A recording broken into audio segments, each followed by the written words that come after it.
Assalamualaikum warahmatullahi wabarakatuh.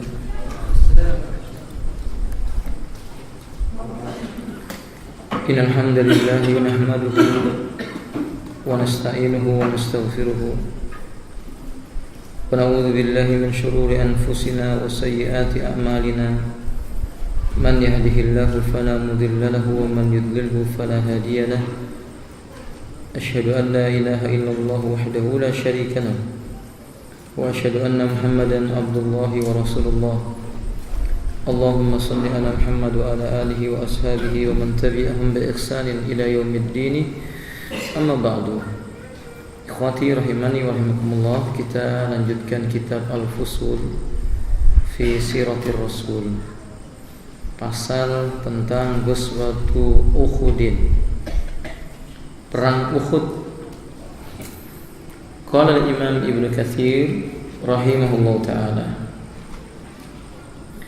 yastamil ala ghazwati Uhudin mukhtasaratan. Pembahasan ini merupakan ringkasan dari perkara penting di dalam perang Uhud. Wahia waqi'atun tahanallahu azza wa jalla fiha ibadahu al-mu'minin. Perang ini terjadi sebagai bentuk ujian dari Allah Ta'ala terhadap hamba-hambanya dari kalangan yang beriman. Wa ikhtibarahum, ini juga untuk mengetahui benarnya keimanan mereka. Wa mayyaza fiha bainal mu'minina wal munafikin. Di perang ini nanti Allah akan tampakkan berbedanya orang-orang beriman dengan orang-orang munafik. Wa dzalika anna Quraisyan, kejadiannya kurang lebih demikian, kata beliau, bahwa orang-orang Quraisy hina qatalallahu saratahum bi Badrin wa usibu bi musibatin lam takun lahum fi hisabin. Bermula setelah orang-orang Quraisy itu mereka banyak kehilangan pasukan perangnya di medan Badar karena Allah telah membinasakan mereka. Ditimpakan kepada mereka musibah yang belum pernah mereka mengalami masa ini. Tidak terhitung kerugiannya. Wa ra'sa fihim Abu Sufyan ibnu Harbin li adami wujudi akabirihim. Dan yang memimpin pasukan Quraisy ketika itu adalah Abu Sufyan ibnu Harb, di saat dia belum memeluk agama Islam. Dipilihnya Abu Sufyan karena memang orang tua sesepuh yang pantas memimpin sudah nggak ada. Karena kebanyakan pemimpin-pemimpin mereka sudah mati. Dan itu terjadi di perang Badar. Pada perang Badar. Wa jaa kama dzakarna ila atrafil madinati fi ghazwati as-Sawiq. Telah kita sebutkan pada pertemuan sebelumnya, Abu Sufyan memimpin pasukan perangnya untuk menjajaki kemampuan kaum muslimin sampai pergi ke pinggiran kota Madinah. Dan kemudian dihadang oleh Nabi, tapi tidak bertemu dengan Nabi. Mereka lari, meninggalkan gandum-gandumnya yang banyak, sehingga perang itu dikenal dengan perang apa? As-Sawiq, perang gandum. Walam yanal ma fi nafsihi, syara'a yujammi'a Quraisyan wa yu'alliba ala Rasulillah sallallahu alaihi wasallam wa alal muslimina. Tentu Abu Sufyan ketika dia dipilih menjadi pemimpin orang-orang Quraisy, Maka tentu memompa semangatnya orang-orang Quraisy. Walaupun pada perang Sawik itu atau pada perang-perang sebelumnya Abu Sufyan belum dapat apa-apa. Dia pompa dan kumpulkan semangat orang-orang Quraisy. Dia berhasil mengumpulkan orang-orang Quraisy. Tujuannya untuk memerangi Nabi dan kaum muslimin. Fajamma'a qariban min salasami'ati alafin min Quraisy. Ya, dikumpulkannya orang Quraisy itu berkisar antara 3.000 orang. Ini kekuatan yang besar, lebih besar dibandingkan kekuatan pasukan di perang Badar. Bukan hanya orang-orang Quraisy yang menjadi tentara mereka, maksudnya orang-orang umum dari Quraisy, bal wal khulafa wal ahabis, tokoh-tokohnya. Ahabis itu orang yang terkenal punya kemampuan melempar apa? Pisau. Jadi tokoh mereka di kalangan seperti ini. Wajau binisaihim. Bahkan mereka datang di perang Uhud itu membawa istri-istri mereka. Apa tujuannya, ikhwan? Ya Allah yafirru. Agar mereka tidak lari. Kalau berperang bawa istri, jika mereka lari, maka tertinggallah istri mereka. Dan itu memberatkan hati mereka. Jadi tujuannya dibawa istri-istrinya itu supaya mereka berani mati di medan perang, enggak meninggalkan istri mereka. Nah, summa aqbala bihim nahwal Madinah. Lalu Abu Sufyan bergerak bersama pasukannya ini menuju ke arah kota Madinah. Fanazala qariban min jabali Uhudin. Belum sampai di kota Madinah, Abu Sufyan singgah di sebuah tempat dekat dengan gunung Uhud. Yuqalu lahu Ainaini. Tempat itu disebut dengan Ainain. Ini huwa jabalun shaghir. Ini sebuah bukit yang kecil dekat Uhud. Namanya Bukit Ainain. Wa dzalika fi Syawal min as-sanati salisah. Ini terjadi pada bulan Syawal.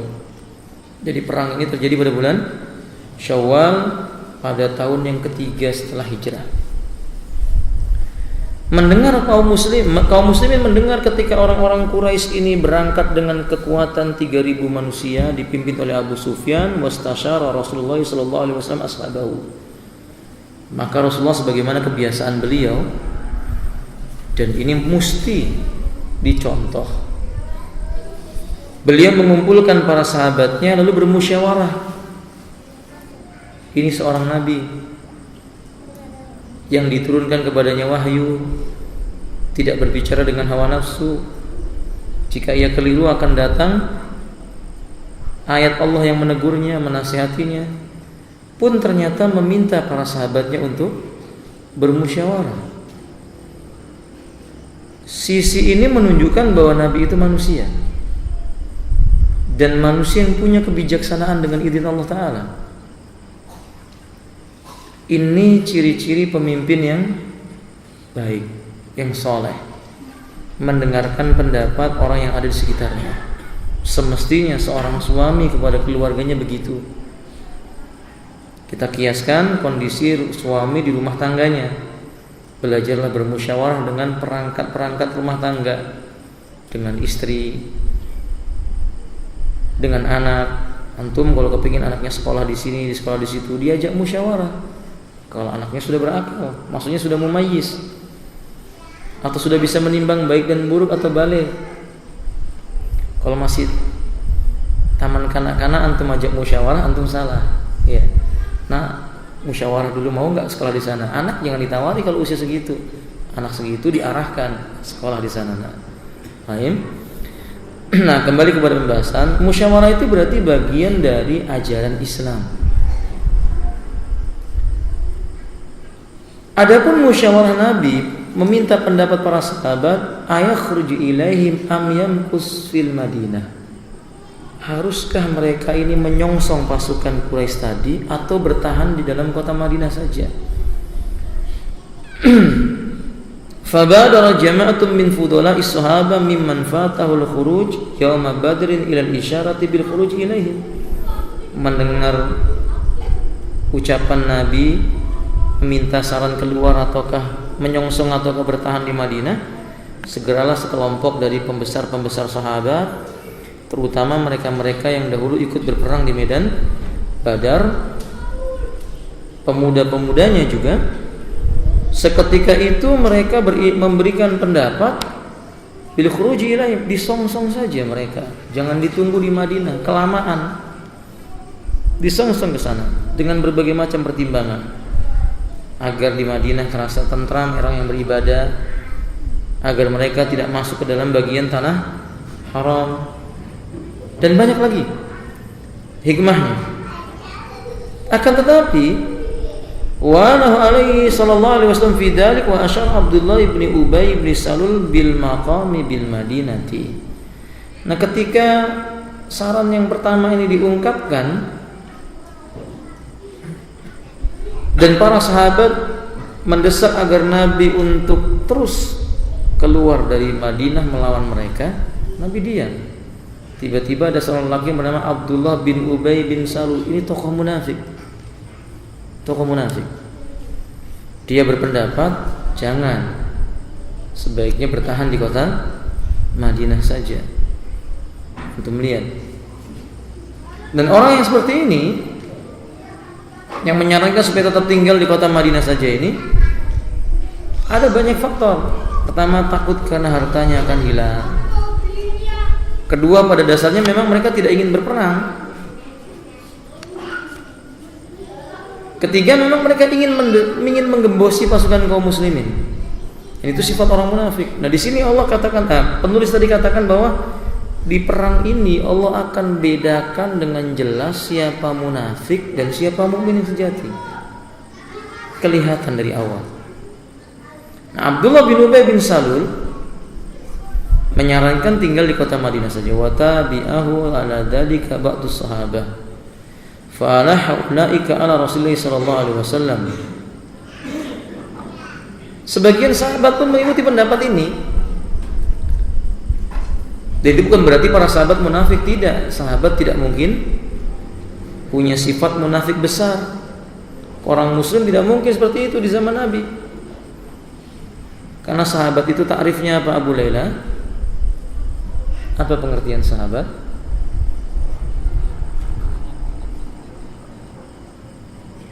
Ahsan. Man laqiya Rasulullah sallallahu alaihi wasallam wa yu'minu bima jaa'a anhu wa mata ala dzalik wa in kana tarfata ain. Walaupun sekejap mata mereka pernah bertemu dengan Nabi, beriman dengan yang dibawa oleh Nabi, meninggal dunia dalam keadaan tetap beriman dengan Nabi. Berarti tidak mungkin munafik. Sebab kalau munafik itu maknanya apa, ikhwan? Apa munafik itu? Apa artinya munafik itu, ikhwan?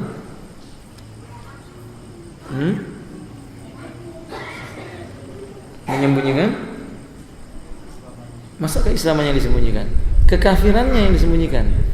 Idharul khairi wa kitmanus syarr, menampakkan kebaikan dan menyembunyikan kejelekan. Dan Allah mengatakan innal munafiqina fi darkil asfali minan nar. Orang munafik itu tempat tinggalnya di neraka yang paling dekat dengan apinya, paling bawah. Maksudnya paling berat siksanya. Itu menunjukkan mereka kafir di sisi Allah Ta'ala. Tidak mungkin sahabat kafir. Allah mengatakan tentang mereka radhiyallahu anhum wa radu an. Nah, mereka mendesak Rasulullah SAW untuk keluar. Sebagian besar para sahabat itu mendesak Rasulullah keluar saja, kita songsong mereka. Fanahaba wa dakhala baitahu wa labisa la'matahu. Kemudian Rasulullah SAW diam, pergi masuk ke dalam rumahnya. Beliau pakai baju besinya. Al-la'mah itu artinya ad-dira', ad-dir'u atau ad-dar'u au jami' as-silah. Jadi baju besi atau tameng. Itu disebut dengan apa? La'mah. Nabi kenakan baju besinya, pakaian perangnya, wa kharaja alaihim. Setelah itu baru Nabi menjumpai para sahabatnya.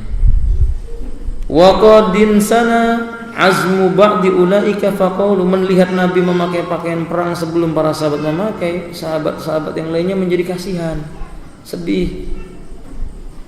Padahal maksudnya para sahabat, biarlah para sahabat yang keluar, nabinya di mana? Di Madinah saja gitu.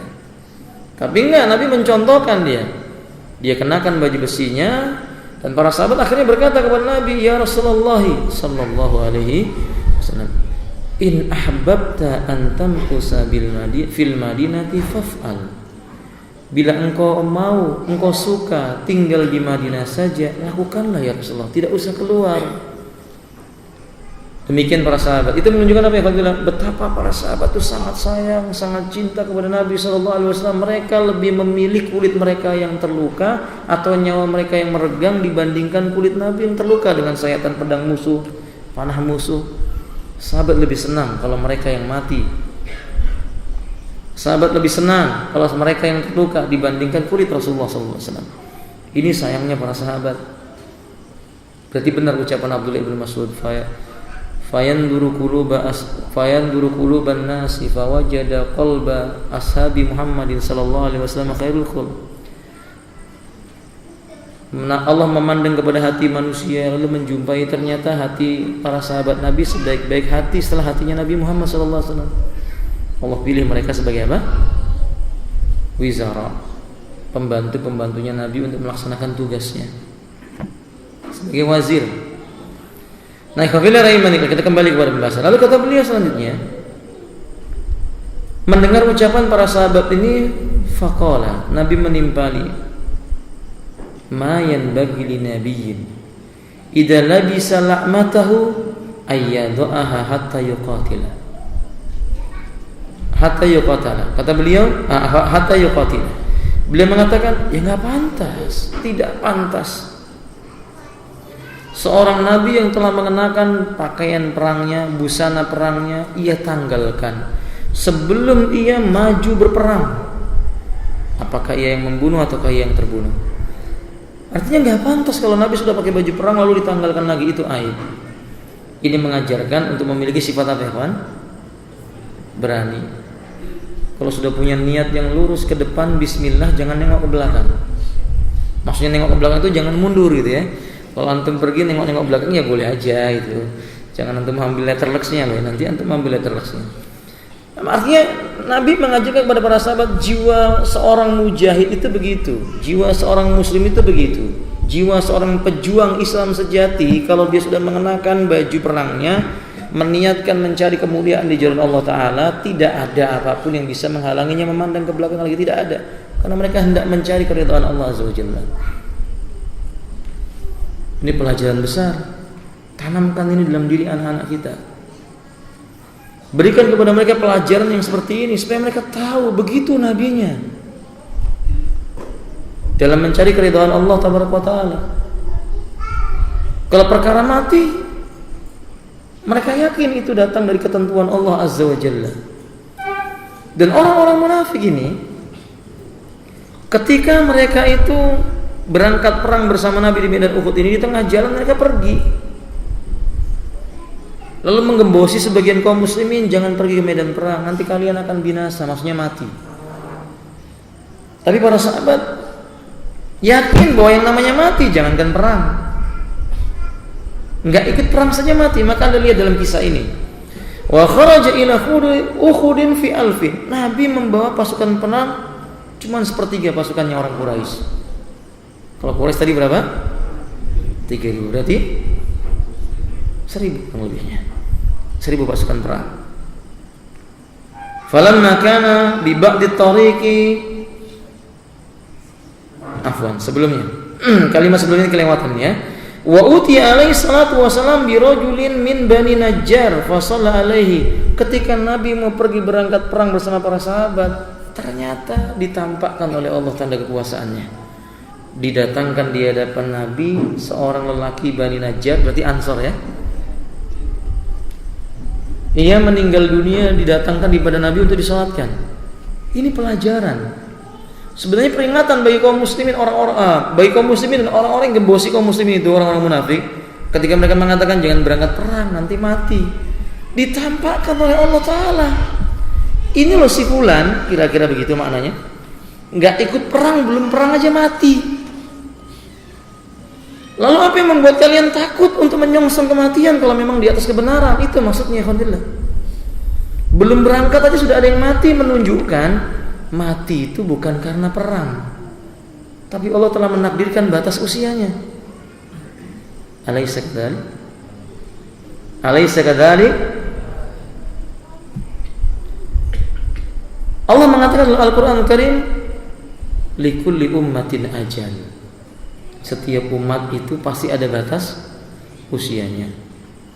Nabi SAW mengatakan, fayursalu ilail malak fayanfuhu firru wa yu'maru bikadbi rizkihi wa ajalihi wa amalihi amsakiyun aw sa'idun.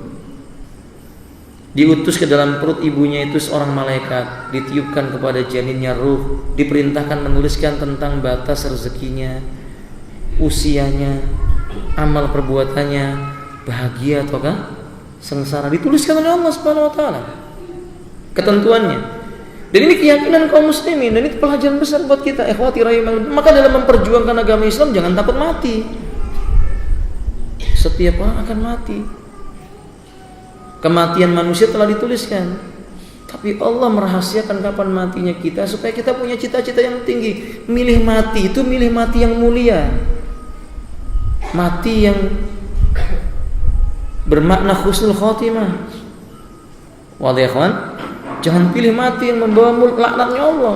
Alhamdulillah, mati dalam keadaan bunuh diri, lalu beralasan kan takdir Allah. Kalau memang saya takdirnya mati ya mati, lalu ambil tali kemudian gantung diri. Ini kan namanya orang yang konyol, tidak memahami bagaimana takdir itu dalam kaidah yang benar begitu. Nah kaum muslimin tidak, mereka yakin itu sudah menjadi ketentuan Allah. Maka Nabi menyolatkan jenazah sahabat Ansor dari Bani Najjar tadi. Wa dzalika yaumul jumu'ah, itu terjadi pada hari Jumat. Wastakhlafa 'alal madinati, dan beliau menjadikan pemimpin di kota Madinah untuk sementara adalah siapa ikhwan? Abdullah ibn Ummi Maktum. Abdullah ibn Ummi Maktum. Lelaki ini karena memiliki kekurangan matanya buta, maka dia tidak ikut berperang. Ini membuktikan bahwa perang bagi orang yang berudzur menjadi tidak wajib. Ketika itu datangnya wajib, misalnya wajibnya perang itu terjadi pada kaum muslimin, mereka yang berudzur kewajibannya menjadi hilang karena adanya udzur yang syar'i. Nah, orang buta nggak mungkin ikut perang. Tapi ini juga sekaligus menunjukkan tentang bahwa keilmuan itu mengangkat derajat manusia. Abdullah ibn Maktum memang buta, tapi beliau punya ilmu agama, maka Allah angkat derajatnya walaupun beliau buta. 3, ini menunjukkan Nabi mencintai siapa? Ibnu Ummi Maktum. Allah cinta dengan Nabi, cinta kepadanya. Wa kharaja ila Hudin fi alfin. Nabi keluar menuju medan Uhud dengan pasukan perang yang kurang lebih jumlahnya 1000. Falamma kana bi ba'di tariq, tetapi di tengah perjalanan menuju ke Uhud, in khazala Abdullah bin Ubay fi nahwi 300 ila al-Madinah. Laki-laki yang bernama Abdullah bin Ubay ini membelot, bahasanya apa namanya, lari berbalik arah. Kalau sendirian nggak apa-apa, dia bawa 300 orang. Ini bahayanya orang munafik. Sehingga Nabi dikatakan kepada beliau dalam surah At-Tahrim, ya ayuhan nabi jahidil kufara wal munafikin. Hai Nabi, perangilah oleh orang kafir dan orang-orang munafik. Munafik ini lebih berbahaya daripada orang-orang kafir. Kalau orang kafir itu maksudnya yang dohirnya kafir, tampak kekafirannya. Kalau munafik ini, dalam beberapa riwayat disebutkan orang munafik itu wa idza qamu ila salati qamu kusala. Bila mereka, maaf, dalam Al-Qur'an ya, wa idza qamu ila salati qamu kusala. Bila mereka hendak menunaikan salat, mereka lakukan dalam keadaan apa? Kemalas-malasan. Wala yadhkurunallaha illa qalilan. Yura'unan nas wala yadhkurunallaha illa qalila. Mereka itu mau meminta perhatian manusia dan mereka tidak mengingat Allah kecuali sedikit. Maksudnya mereka itu ingin meminta perhatian manusia. Kalau sholat, mereka bukan tidak sholat, mereka sholat. Kalau sholat malas-malasan, giliran sholat banyak orang di saf terdepan. Ini bukan berarti nanti antum setelah ini nggak mau di saf terdepan. Bukan, justru ada keutamaan di saf yang apa? Pertama, ada keutamaannya. Cuma orang munafik itu begitu. Seolah dia yang paling soleh, dia yang paling berjasa dalam Islam ini, tapi ternyata tukang gembosi semangat orang. Hati-hati ya. Kalau antum lagi semangat majelis ilmu, semangat menghadiri majelis ilmu, tiba-tiba ada yang gembosi antum, hati-hati. Ingatkan dia bahwa memang sifat munafik itu suka apa? Munafik dalam Islam itu ada dua. Munafik yang kecil sama munafik yang besar. Munafik i'tiqadi yang besar, munafik amali yang kecil. Nah, ciri munafik i'tiqadi, munafik besar itu salah satunya kata para ulama, ciri-ciri munafik yang i'tiqadi itu tidak suka melihat Islam itu meninggi, bahagia kalau Islam itu dihinakan, benci dengan apa yang datang dari Allah dan Rasulnya walaupun sedikit, tidak menyukai kaum muslimin mempelajari ilmu agama. Walladzina kafaru amma undiru mu'ridun, kata Allah, orang kafir itu kalau diberi peringatan tentang ilmu agama mereka lari berpaling. Munafik kayak begitu. Kalau ngelihat orang belajar agama hatinya sedih, makanya muncul subhat yang banyak. Untuk apa ngaji? Untuk apa belajar agama? Toh kita nggak kaya juga. Coba lihat, ngaji kok dikaitkan sama apa? Kaya raya. Untuk apa ngaji? Jadi orang biasa-biasa sajalah. Ya, coba itu ngaji. Gara-gara ngaji kemarin celananya nggak cingkrang, sekarang jadi kebanjiran kata dia. Coba lihat itu dulu waktu belum ngaji, wajahnya bersih, sekarang banyak bulunya, apa namanya? Jenggotan. Itu kan contoh-contoh munafik itu kayak begitu. Kalau antum nggak kuat ya udah ikut harus. Jangan didengarkan omongan orang seperti ini. Nah, itu banyak. Atau subhat orang munafik yang paling baik itu ya, alhamdulillah, nggak ngaji nggak apa-apa, yang penting hatinya baik-baik saja, gitu ya. Yang penting hatinya baik. Mana bisa hati menjadi baik kalau tidak diberi makanan pokok? Hati itu adalah apa? Ilmu agama. Sama orang munafik begitu, jangan pergi perang. Kasihan anakmu di rumah masih kecil-kecil, istrimu, kamu baru nikah, jangan pergi perang kan begitu. Jangan taklim, kan masih bulan madu. Itu ciri-ciri orang gembosi belajar itu kan. Ya, jangan diikuti yang kayak begitu. Ciri-ciri ucapannya orang-orang yang pada penyakit apa? Kemunafikan. Nah, ikhwati rahimani wa rahimakumullah. Maka saudaraku kaum muslimin, berhasil dia membawa 300 orang. Fattabi'ahum Abdullah ibnu Amr ibnu Haram, walidu Jabir radhiyallahu ta'ala anhuma. Abdullah bapaknya Jabir radhiyallahu ta'ala anhuma marah melihat ini. Dikejar rombongan kaum muslimin yang pulang balik itu. Dinasihati oleh beliau. Yuwabbihuhum wa yukhidduhum ala rujui. Dibujuk, diarahkan, ayo kembali ke medan perang, ayo kembali ke medan perang. Karena mereka mengatakan law na'lamu annakum tuqatiluna lam narji.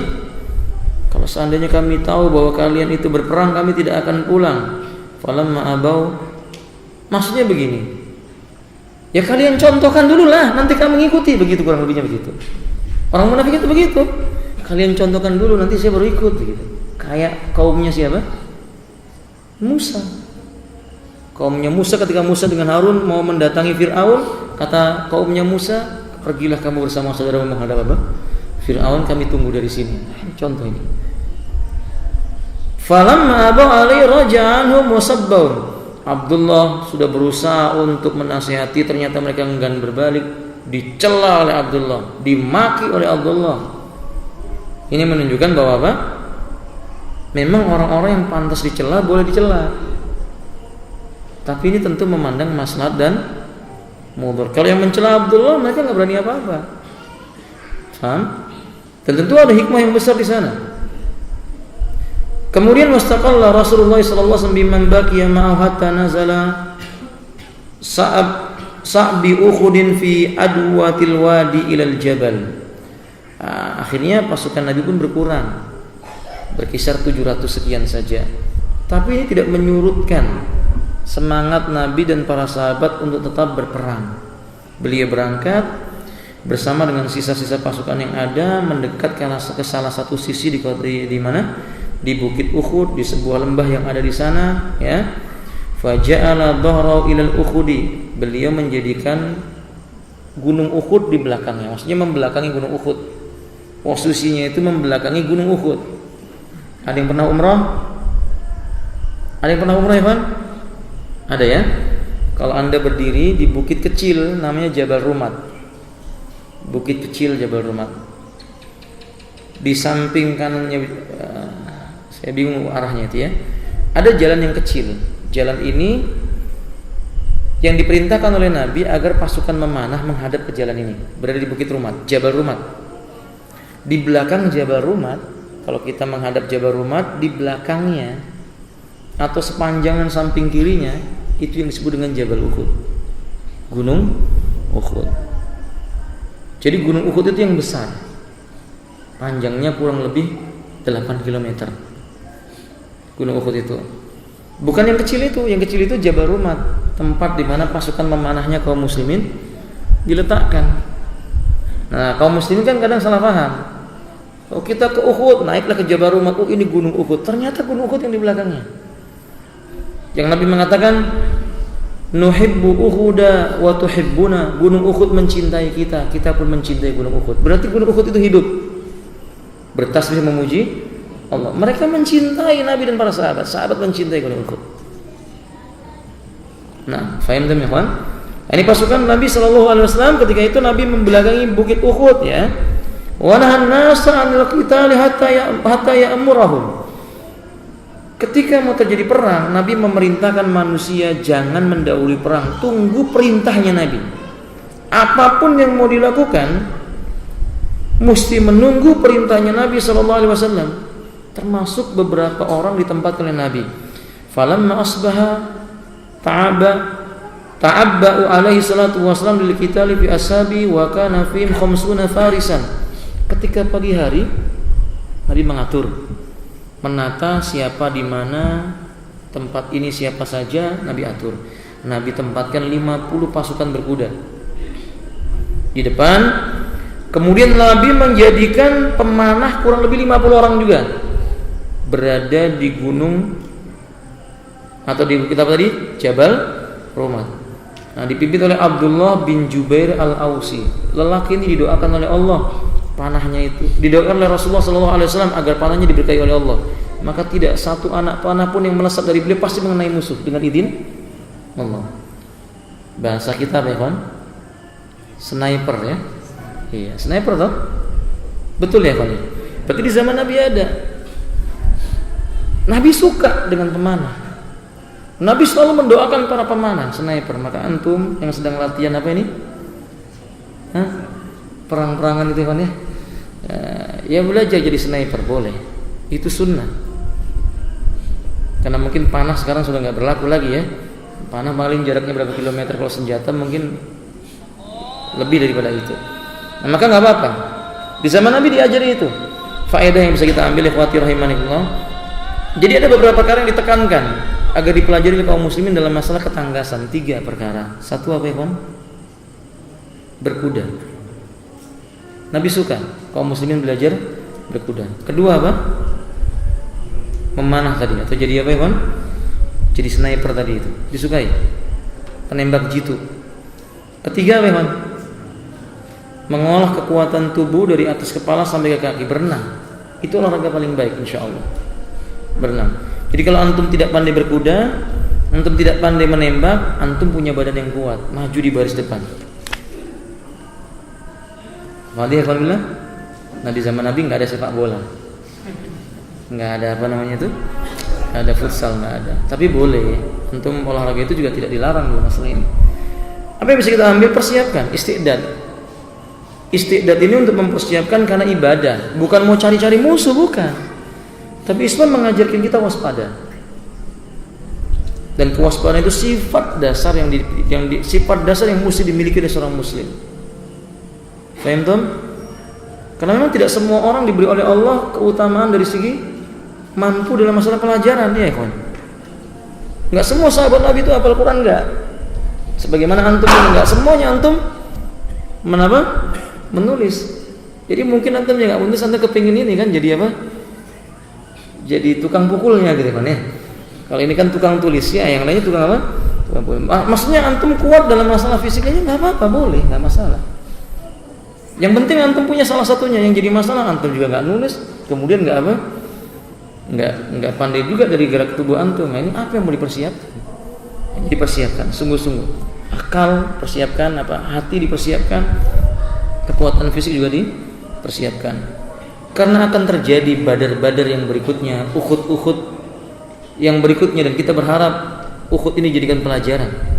Akan terjadi tabuk-tabuk yang berikutnya, Ghazwatus Sawiq yang berikutnya. Perang-perang itu akan terus terjadi sampai kalimat tauhid la ilaha illallah meninggi. Dan bukan kaum muslimin yang memulai. Kita akan menjumpai bahwa perang itu tidak pernah yang memulainya adalah kaum muslimin, tidak pernah.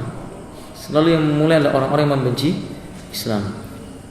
Faedah pula yang perlu diambil, Islam tidak mengajarkan kekerasan. Perhatikan, kita menyampaikan ini bukan mengajarkan kepada kaum muslimin bersikap kasar, enggak. Kaum muslimin pandai memanah, kaum muslimin pandai berkuda, kaum muslimin siap mengenakan baju zirahnya, kaum muslimin siap untuk maju ke medan perang. Tapi kaum muslimin itu orang yang murah senyumnya, menangis di malam harinya, tidak cengeng di siang harinya, tegas dalam beragama, tidak memayi dalam akidah. Jadi kaum muslimin punya sikap di mana dan bagaimana, apa yang harus dilakukan. Mereka faham itu. Faham itu, ya kawan? Ini kisah yang bisa kita ambil faedah dari sebagian dari kisah perang Uhud. Faedah yang bisa kita ambil dari kisah perang Uhud ini, mudah-mudahan bisa diambil iktibar. Terutama tadi apa? Hati-hati dengan penyakit apa tadi, kawan? Munafik. Ini selalu menggagalkan perjuangan. Perjuangan berbentuk apapun, kalau ada orang munafiknya, itu akan ada sandungan yang besar. Kalau antum jumpai ada orang punya ciri-ciri seperti ini, nasihati. Tidak bisa nasihati, suruh pergi, jangan dekat dengan kita. Karena itu hanya akan menggagalkan apa? Perjuangan dalam menegakkan kalimat la ilaha illallah. Fahimtum ya kawan? Nah, ada pertanyaan? Berapa jumlah pasukan orang Quraisy, Bu Davia, dalam perang Uhud? 3.000. Pasukan kaum muslimin berapa? 1.000. Berapa pasukan berkuda? Berapa pasukan pemanahnya? Sisanya berapa? Berapa sisanya? Kan tadi 300 pulang. 300 pulang loh. Tadi sisa berapa, Ikhwan? Nah, barakallahu fiik. Nah, siapa pemimpin pasukan Quraisy dalam perang Uhud? Nama lengkapnya siapa? Binnya siapa binnya? Ibnu Abu Sufyan ibnu Harb. Jangan takut salah. Abu Sufyan ibnu Harb. Pasukan pemanahnya Rasulullah tadi dipimpin oleh siapa? Abdullah bin Jubair al-Aus. Jangan takut salah, Bu Davi. Coba diulang.